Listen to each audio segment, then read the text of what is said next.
Kaya mga kapatid, purihin ang Diyos dahil ang kanyang salita ay puno-puno ng kayamanan. Praise God. Sino gustong yumaman? Yumaman sa pananampalataya. Dapat una tayong yumaman sa pananampalataya. Kasi Hebreo 11:6, lahat ng lumapit sa Diyos nang walang pananampalataya, hindi maaaring kalugdan ng Diyos ang lumalapit sa Kanya, hindi naniniwala sa Kanya. Ngunit kinalugdan ng Diyos ang lumalapit sa Kanya, may pananampalataya, at siya nagbibigay ng gantimpala sa bawat lumalapit sa Kanya. Palakpakan natin ang salita ng Diyos. Kaya, ang sabi po ng topic natin, nasa napakihisuyo daw po yan. Yan. Ang sabi ng topic natin ay, basa? The miracle of God waiting for wealth. Ayaw ba naibigay ko? Yan ba? Parang iba na nabigay ko sa'yo. Yan ba na-picture ko?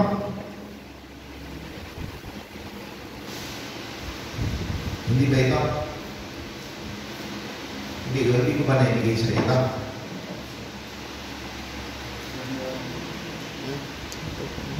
Ano? Ito ko muna. Kasi gabi na tayo ulit kagabi, di ba? Eh, 11 yata kami natawi sa bahay kagabi. Dahil nagbasa pa ako, naghanap pa ako. Dalawa kasi ginawa ko, kaya inabot po ako ng alas 3, no? So, mga kapatid, hindi kasi madali pagka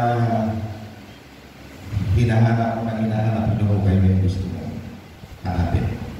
Nandiyan wala. Wala ba? Okay. Dito po sa nasabi po ng Kawikaan chapter 3 verse 9 to 10. Yan, i-ano mo na lang, i-plus mo na lang. Itong Kawikaan chapter 3 verse 9 to 10. Dalawang verse na po. No? When you honor God with your best. When you honor God with your best. Yeah. So, dito po mapapansin natin na kapag tayo ay nag-honor, nag-respeto, nagmahal sa Diyos, dapat po the best ang ating binibigay sa Diyos. Amen po ba? Ayan. Kaya, ang sabi po ng Kawikaan chapter 3, yan. Napakagandang verse at paborito po natin verse ito. At 5 bagay lang po ang ginawa ko dito para mabilis. Yan.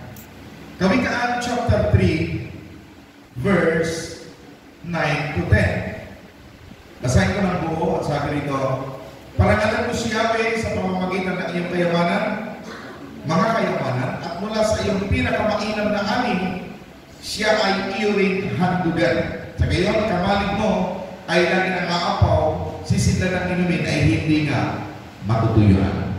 Palakpakan po natin ang salita ng Diyos. Dito po sa verse na ito, ng pagbibigay honor, parangal sa ating Diyos na buhay.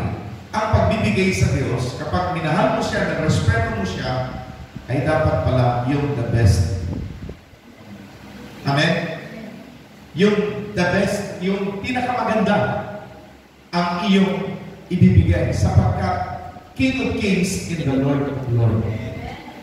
Amen? Meron pa sinasabi ang Kawikaan, kung gusto mo maging malapit sa makapangyarihan, sa gobyerno, regaluhan mo ng magagandang bagay. Yung pala ang sikreto. Meron po isang kapitan dyan sa Santo Cristo, patay na ito. Pero nung buhay pa, pag pumunta ka dyan sa Santo Cristo, walang lubang, ang ganda ng kalsada. Napagawa marang ngayon, magandang mga ngayon, napagawa ang center na mga bata dahil sa kapitan na yun. At napakatagal ng kapitan na umupo sa kanilang lugar. Pero nung pumalit na kapitan, yung anak at yung hindi na ganun kagaling. nasira na uli ang kalsada. Ang tanong, bakit kaya? Anong sikreto ng kapitan na yun? Anong sikreto? Bakit siya ganun kabilis bigyan ng tulong ni Mayor? Yung pala, ang ginagawa ni Kapitan, pag birthday ni Kapitan, asawa ni Kapitan, anak ni Kapitan, 12 o'clock pa lang ng madaling araw ng ating gabi, pag alam na kinabukasan ng birthday, dinadala na kaagad ang buong lingson sa bahay ni Mayor. Kaya, pag nag-request si Mayor ay si Kapitan ng kalsada, buhangin, simyento, bakal, ibinibigay ka agad ni Mayor ng mabilisan. Kasi, meron ginagawa si Kapitan kay Mayor. Amen?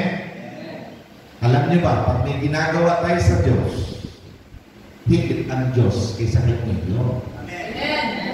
Kay gobernador, kay presidente, higit ang Diyos. Amen? Kaya ang sabi sa una, sa ating binasa, sa Kawikaan chapter 3 verse 9, parangalan mo si Yahweh. Sabihin natin, parangalan si Yahweh. Mga kapatid, mga minamahal, sino yung nagbabastos sa LA? Yung Joker na MC. Joker pala yun. Napanood ko, marami siya, magaling pala siya mag-MC. Joker talaga. Kaya lang yung pag-joke niya, isinama niya ang pag-joke ang Diyos. Samantala, hindi pwede gamitin sa biro ang salita, ang pangalan ng Panginoon Diyos. Ang sabi ng Exodus 20, huwag gamitin ang pangalan ng Diyos na walang kabuluhan. Kaya ginamit niya sa ganon, ginawa niya katatawanan, ano nangyari? Nadamay ang buong Los Angeles. Amen? Nasulot ang napakaraming bahay dahil minamak nila ang Diyos. Pinagtatawa ng pagkila. Amen? Akala nila katawa-tawa.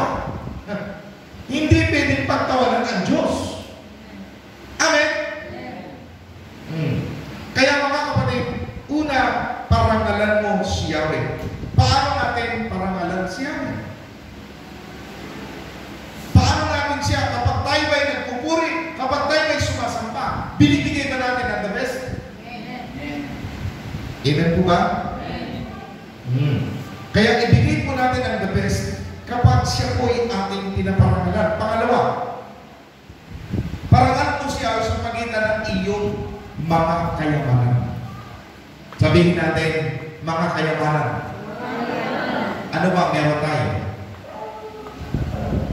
Ano sabi ng Biblia? Kung nasaan ang ating yaman, naroon ang ating puso. Anong yaman meron ka ngayon? Mayaman ka sa pananampalataya? Mayaman ka sa pagbibigay? Mayaman ka sa kababaan loob? Ano bang yaman meron ka ngayon? Pagyamanin mo. Pagyamanin natin. Amen? Kasi hindi lang limpak-limpak na pera agad nasa isip natin. Yun ang yaman. Hindi po. Yung kabaitan, yung kababaan loob, yung pagpapatawad, kayamanan po yan. Hello? Marami pong part ng yaman sa buhay natin na dapat nandoon.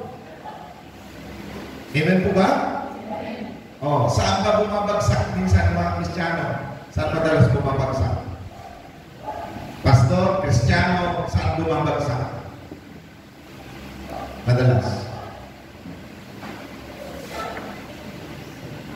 Sa kayamanan.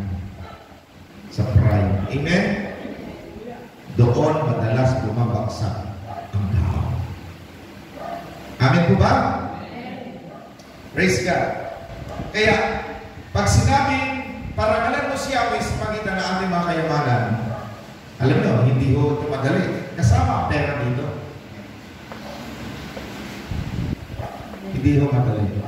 Kaya minsan, nakakabigla pag sabing, sa totoo lang, yung tithes napakaliit na part na ibibigay natin sa Diyos. Amen po ba? Napakaliit ng tithes. Bakit po? Tithes na Amen po ba? Ikapulang, offering,